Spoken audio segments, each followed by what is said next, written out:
Welcome back to our podcast, This Indian Life. Today we are diving deep into a topic that affects human and wildlife communities, human-animal conflict.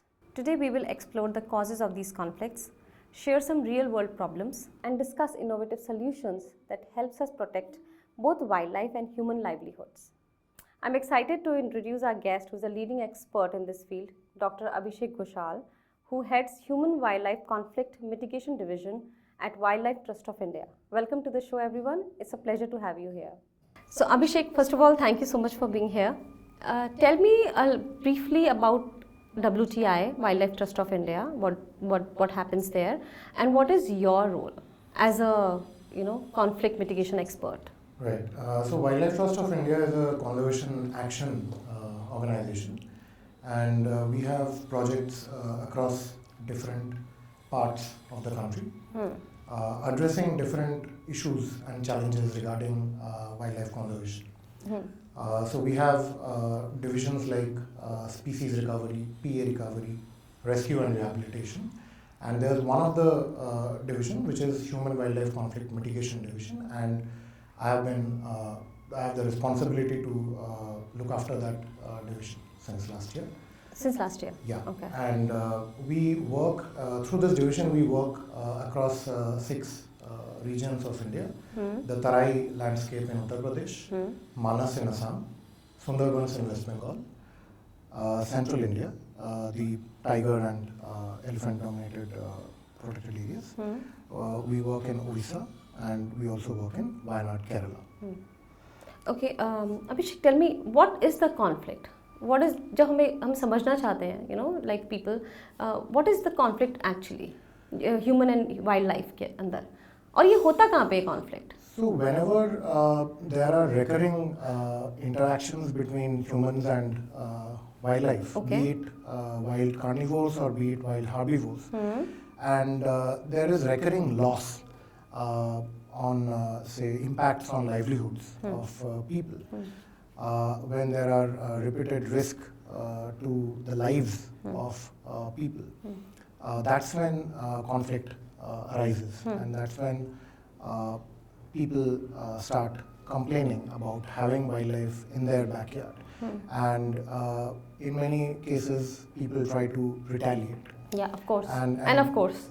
Yeah, and that's what is, say, defined classically as conflict. So repeated losses to livelihood and complaining or retaliation to wildlife. That's what is conflict, basically. Yeah. And in our country, all the areas where we have set up national parks, wildlife sanctuaries to protect particular species of wildlife, and we also happen to have a lot of villages and people living in the close vicinities of those areas. Be it tigers, be it leopards, be it elephants, be it nilgai. So in these kinds of areas where there is a high interface of say human activities and wildlife activities, usually those are the kind of places where you see conflict. Okay. City में conflict कहाँ होता है? Where is conflict happen in urban areas? Because normally we think conflict means somewhere in the villages. But where is the conflict happening in cities? So, for example, in case of Mumbai, you have leopards almost in the middle of one of the most sprawling metropolitan cities in the world. Yeah. You have cities like, say, Dehradun, the outskirts of which do have a lot of leopards again. There are places like Hassan in Karnataka, where elephants regularly come inside the outskirts of the townships. There are big towns in North Bengal and Assam, which is an area basically a mixture of, say, tea estates and forests and townships or villages. Okay, so everything is like... So it's a mosaic of all these different blurred kinds of landscapes and land uses. Yeah. So these are the kind of places where usually we come into interaction with wildlife in urban spaces. One of the conflicts that we are seeing frequently happening over the past maybe now say about a couple of decades almost is conflict with feral dogs or free-ranging dogs Yes. in cities. Even Delhi, for example, had multiple cases of street dogs literally Yeah. killing children. Children. And in remote areas also, there are now almost ubiquitous presence of dogs, Dogs. which are impacting human life, human health, and at the same time wildlife of those areas. Even snakes, I think. Snakes, Snakes? yes, definitely. Especially जहाँ पे नए constructions हो रहे हैं. Yeah, like absolutely. places like Greater Noida. Absolutely. So snake bite is one of the major reasons behind human deaths in this country. Very high number of people Okay. unfortunately suffer mortality because of that. Okay. But somehow it's not considered as quote unquote conflict. Conflict. Somehow we have this perception that one can't do much about Snakes. having snakes around in your backyard. But the same sort of mentality or thought process doesn't work with, say, tigers or elephants. Mainly, perhaps, because there are dedicated conservation projects run by the government, the state government and the central government, focusing on those species, and people in many places have been voluntarily translocated from within the forested areas. Some of the rights of people might have been sort of compromised, and therefore it's that antagonism that comes into play, and we tend to see more conflict with, say, leopards, tigers, elephants, but somehow not with snakes. Yeah. So is conflict, who is responsible for this conflict? Like, are we encroaching too much into the wildlife space? Is it, So it's complex to respond with any one answer, particular person or entity who might be held responsible. I think as a species, we are largely responsible for large-scale changes in the natural world. Over the millennia, we have been modifying our natural setup. We have been innovating. We have been bringing in technology of different sorts to deal with wild areas, to deal with wild animals, and to have better protective measures for ourselves. And there is sort of a disconnect between us as a natural species versus what we call, say, nature. So there is a disconnect. We see ourselves separated from nature. And we tend to say that, oh, we need to spend time in nature. When we are exactly. So in our subconscious, we have, for a long time now, we have disassociated from what's nature, forgetting that we are equally part of the nature. We are equally part of that natural process of, say, evolution. And we are simply another species along with all the others.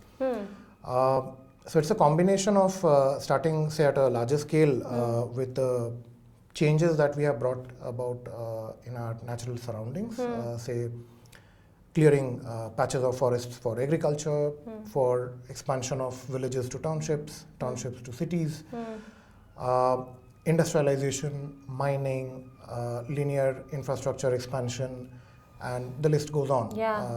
So that's at a larger scale. The land use change, and then when you go down to the individual level or the community level, for example, there are individual behaviors or community level behavior that makes us more vulnerable to interaction with, say, wild animals. So, for example, if you know that there are elephants in the forest that is adjacent to your house or to your village, ideally you should not be growing crops which the elephants like.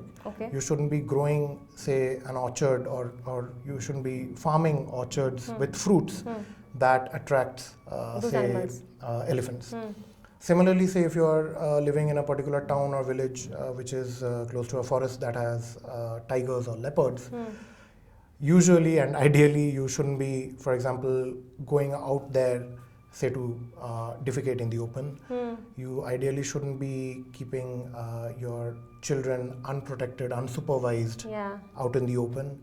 One shouldn't be sending children to graze livestock in the fringe areas of the forest or inside the forest, knowing very well that there are tigers or leopards that can pounce on them and injure them badly or worse, unfortunately kill them. So it's a combination of large-scale land use changes driven by our aspirations, driven by political aspirations, driven by the needs of a particular nation, and individual or community level daily habits or behavior that basically contributes to increasing conflict that we are witnessing. So tell me, real life examples like what you have experienced when you were saying that ऐसा नहीं होना चाहिए, this should not happen, they should not grow crops, they should not grow these fruits and all. So can you tell me some example wherein you went and talked to the communities? Why does it happen then? If you think it should not happen, what is the real life situation on the ground? Right. Can you give me like an example, like or maybe Dudhwa or somewhere? I'll just give you some analogy to begin with. For example, it's human nature. You know that if you don't wear a helmet, you are likely to injure yourself badly or worse, kill yourself if you meet with an accident while riding. But we don't wear helmets on many occasions. Similarly, seat belts. Yeah. So there's some sort of innate ignorance within ourselves, in our subconscious. It's not like people are doing things or we are doing things intentionally. It's a combination of local factors, it's a combination of local logistics, it's a combination of, say, local market, the nature of the local market. लोग क्या कहते हैं based आपसे on जब आप जाते हो उनके पास? yeah, so we do that all the time. We are spending a lot of time interacting with local people who are in these, say, conflict hotspot areas. So again, as I said, that when we speak to them, they recognize that it's something that they should be doing naturally. And there are communities, say for example, mostly tribal communities who have generational experience of living in those areas and living with wildlife in their backyard. So usually they fare much better when it comes to interactions with wildlife. They know if they are growing, say, bananas in an elephant habitat, you are likely to have those bananas eaten up, or that particular cropland entirely devastated by, destructed by elephants. And they're fine with it? They are okay with it because they consider it as an occupational hazard. Okay. And they would usually use a combination of non-food crops that outline the, say, the agricultural field, and put some of the food crops of elephants inside that, say, ring of non-food crops, so that there is no visual cue to, say, a herd of elephants who are wandering about, raiding a particular crop or foraging upon a particular field. Similarly, in Tarai, for example, we see the Tharu community who have who are living there for millennia, and they're absolutely fine with once in a while encountering, say, tigers or leopards in their backyard. Occasionally, even if they are unfortunately losing a human being, they are not up in arms protesting. Yeah. But media में तो कुछ और ही दिखाते हैं ना? So it's a difference between, say, settler communities and tribal communities. So most of the times, it's settler communities who do not have, unfortunately, a generational experience of dealing with wildlife in their backyard, who are retaliating, or who are in the forefront of raising voices against, say, wildlife in general. Ignoring the fact that on most of the occasions, the incident that leads to the loss or the unfortunate loss of life, or, say, injuries to humans, somewhere we as individuals are responsible, we as a community are responsible for those incidents. And that's where basically it becomes slightly even political. So then even though... How does it become political? So for example, it's about safeguarding a particular, say, community or say a particular village from wildlife. So that narrative basically comes into the play, and in certain occasions when dealt with only from the political lens, it can have serious negative impacts on the local wildlife, or say individuals of, say, tigers or leopards that are around in that area. So on many occasions... Explain me more, like how politics, what happens? So for example, once in case of an unfortunate incident of a person getting killed by, say, a tiger or leopard, the first reaction would be take away your animal. So it's, for example, a forest department facing a mob or a crowd that is agitating. So the narrative is like that: take away your animal, because the perception is the animal and the forest, it belongs to the government. It doesn't belong to the people. It's not the same everywhere. There are communities living next to forests who completely own, they have cultural ownership of a forested area, and they have cultural or generational, sort of aspiration of being in touch with forest and wildlife in general. And the sacred groves, for example, in our country, across many states of this country, are examples of that, which are completely maintained by the local people, and they are protected by the local people, often aggressively. So there are these are the two extremes of the spectrum that we usually see. And under political or, say, public pressure, oftentimes we are forced to take a particular action, like removing a particular individual of leopard or tiger from a particular area, or say indiscriminately putting out traps in, say, the fringe areas of a wildlife sanctuary or any other protected area, just to show that you're doing something. The steps are being taken to keep people safe. Yes. So obviously people's safety is paramount, but we also have to respect that nature or wildlife also have their rights, and they are protected under the same constitution as our rights are protected. So as long as we keep ourselves disassociating with nature and we see ourselves as a separate entity, it's not going to work. This issue will be there. This issue will be there. Yeah. So these are the sort of political or say public issues that we have to face almost on a regular basis in our work. So we were discussing before also the role of media, because obviously wildlife में media का भी बहुत ज़्यादा वो नहीं है. How can media improve themselves? What is the responsibility of the media here? What should be the responsibility of the media here? Media has an extremely important role, and like in many other aspects of, say, our social life or general, like day-to-day life, the way media reports human-wildlife conflict has a huge implication on the narrative that, say, a particular community uses, say a particular state uses, and a country uses. So at different levels, media has the power and responsibility, I would say, to influence that. So we have to be mindful that while people's safety is paramount, while reporting, the media persons will also have to be respectable, like show respect towards what is natural, and something if is impacting wildlife equally, or even say worse, then that aspect ideally also needs to be reported, maintaining sort of a balance. The issue that we face on most occasions is the way the fact or the figures of a particular incident as they unfold are sensationalized. So for example, in any incident of conflict reporting, you can pick up even say respectable news dailies and reporters mentioning the term, say, man-eater.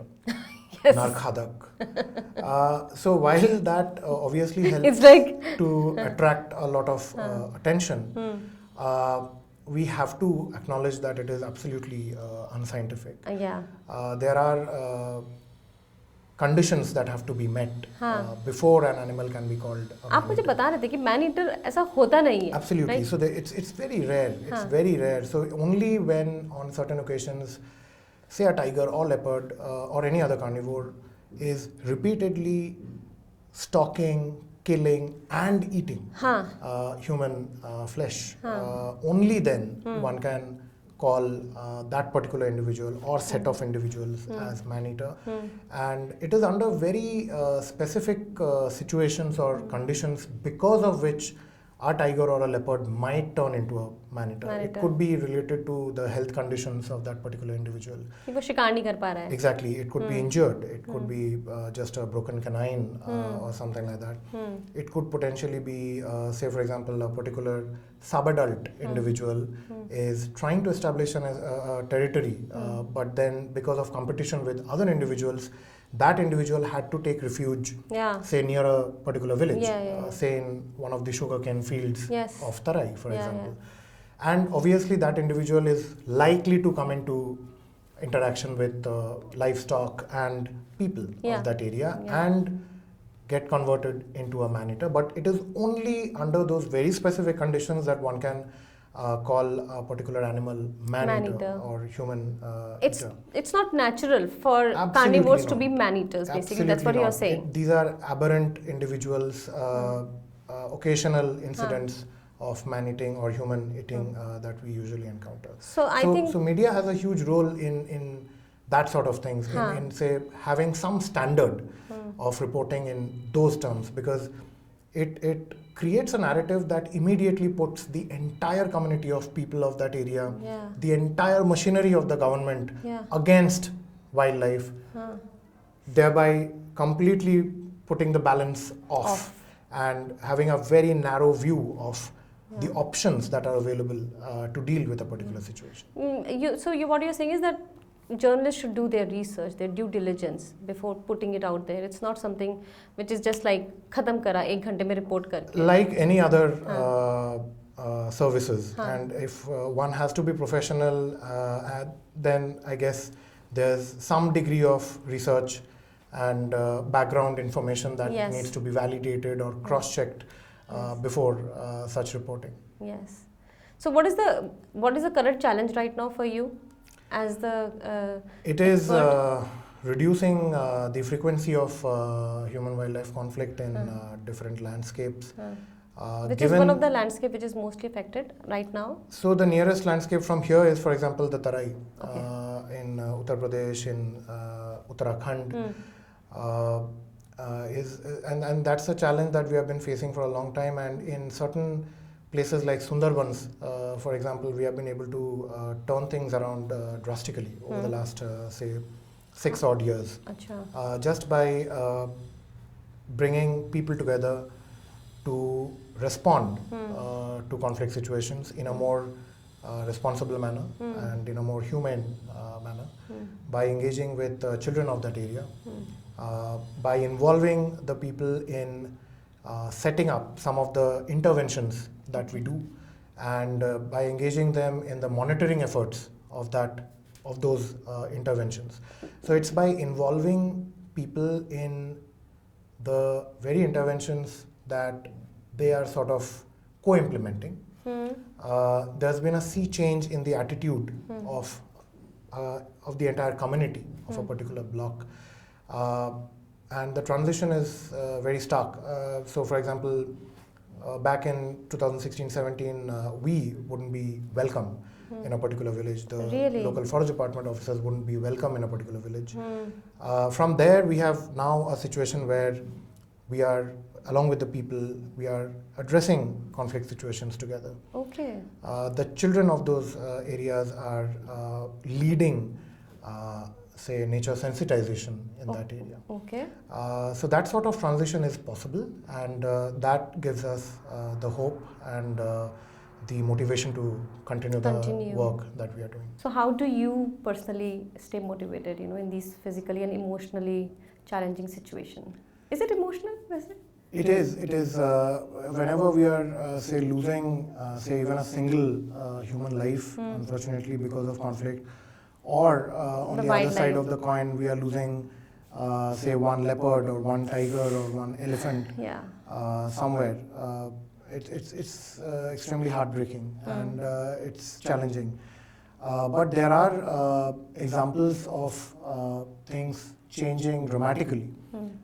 Say for example in Sundarbans, till about say 2016-17, there was a situation when we were not welcome in a particular village or in a particular region. The department also would be facing a lot of issues in dealing with people there, working with people there.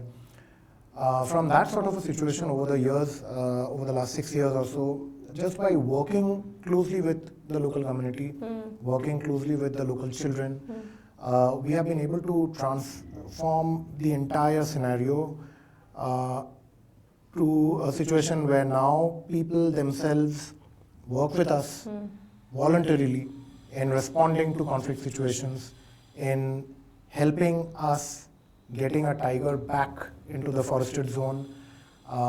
Children of that area are leading nature sensitization events and workshops in that area, spreading the message of, say, tiger conservation or wildlife conservation and coexistence and harmonious existence. People are involved in setting up some of the interventions that we do to prevent, say, human-tiger conflict in Sundarbans, like putting up nylon net fences, maintaining them voluntarily, monitoring them voluntarily, and in extremely difficult conditions, like, say, mud flats of the mangroves, taking high risk in that activity. So it's a dramatic change that occurred through persistent engagement by not only us, but also by the West Bengal Forest Department with the different groups of people who are residing that area and sharing their space with tigers, basically. But my question was, how do you keep yourself motivated? So that's what.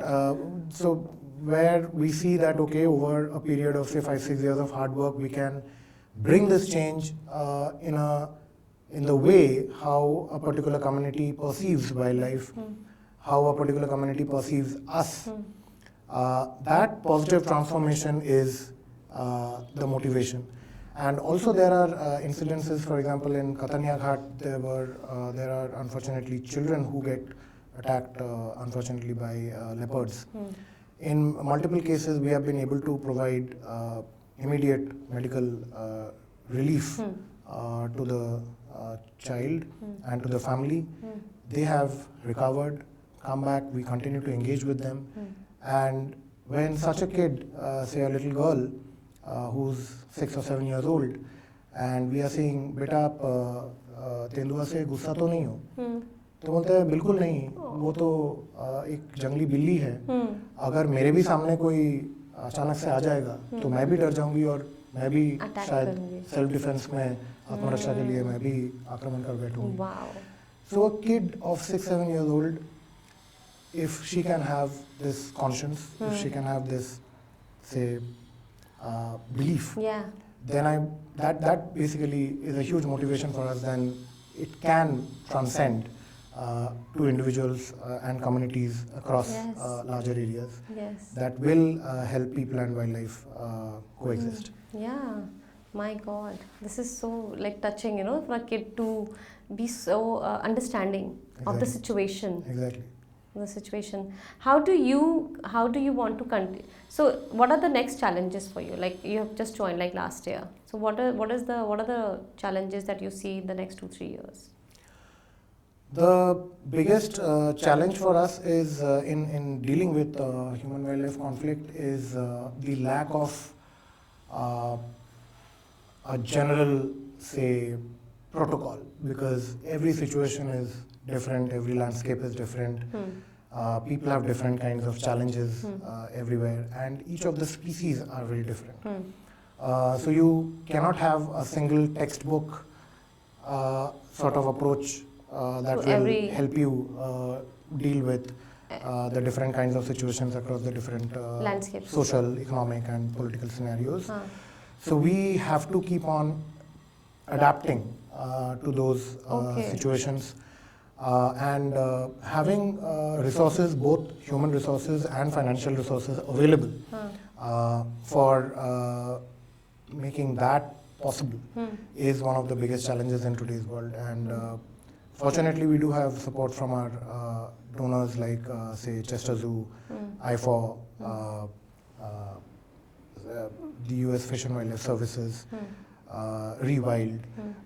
But we would really request more and more people, individuals and corporates to come forward and contribute towards human-wildlife conflict mitigation that would benefit both human communities across some of the most, say, marginalized areas of our country, and at the same time help us protect wildlife like tigers, leopards, elephants across the country. Okay. So I know we are pressed for time, but according to you, which community has set the best example in kind of working like closely with, wildlife? Which is your favorite example? So my favorite, tough question.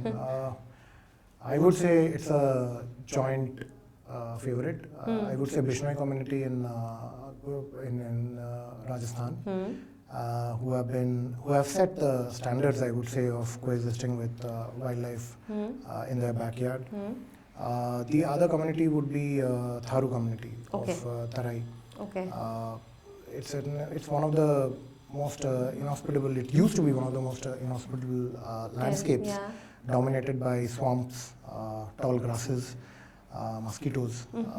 But then they were the community who sort of made for themselves the Tarai landscape livable and have been living for generations with wildlife in their backyard, with very little to almost no complaints. Really? So Bishnoi community and Tharu community would be my favorites. Yeah. Bishnoi community में कौन से animals के साथ deal करते हैं वो?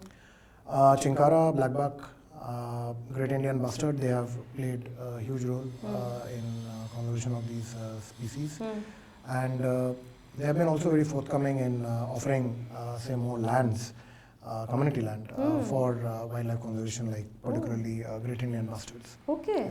Wow, that's amazing. Yeah. Wow.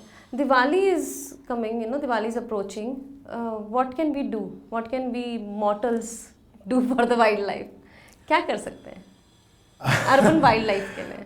Urban wildlife, so generally enjoy or celebrate responsibly, abiding by the law of this land, avoiding crackers that will create huge sound or smoke, because just like it impacts us, it will impact the birds, the butterflies, the insects, the little, say, squirrels that are around us. So I would, so the way I usually celebrate my Diwali is with diya or candles and having people over and having a good time. So everybody will call you boring. Yeah, would be, but unfortunately that may be treated or looked at as being say biodiversity friendly. Yes. We need to do that. Yeah, I like that अगर crackers जलाओ भी तो कम noise वाले या no noise वाले, and ना ही जलाएं तो बहुत अच्छा रहेगा, बिकॉज स्मोक होता है बहुत ज़्यादा. Smoke affects them. Absolutely. I mean, just the way smog or pollution impacts us, it impacts each and every wildlife. Abhishek, I'm really very greedy. I'm a greedy journalist. I want to ask you, tourist क्या कर सकते हैं? Like tourist का क्या role है in this whole scenario? जैसे हम आजकल टूरिज्म बहुत बढ़ रहा है, वाइल्ड लाइफ टूरिज्म, तो टूरिस्ट का क्या रोल है? क्या रोल हम अपना सकते हैं? Being responsible in brief. So for example, avoiding littering of the wild areas that you are visiting. So do not throw your kurkure or Lay's packets out there. One of the things that we perceive as being very, we are doing a great service to wildlife is feeding wildlife, Huh. including feeding say pigeons Yeah. or mynas in our backyard or in our balcony. They really don't need that. They don't need They that. don't need that. They don't need our food. Okay. And that's sort of a natural Our junk say food. control Yeah. that's there.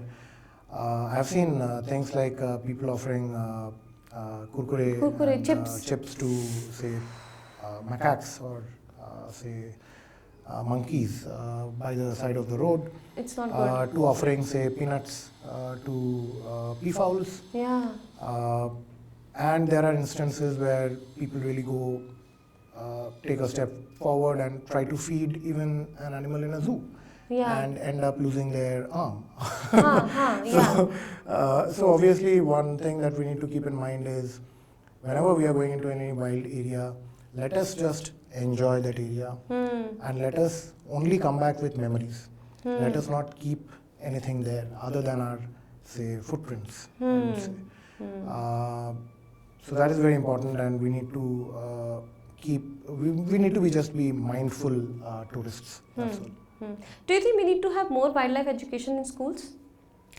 Absolutely. I think since we start developing our mental constructs about the world around us as kids, I think that's the time when children should learn more about nature and wildlife in general, such that they get an opportunity to think about it and develop their conscience about what is supposed to be a natural world and what is supposed to be wild, and how one can connect or remain connected to it throughout the rest of the life, rather than considering yourself as something different or superior, for example.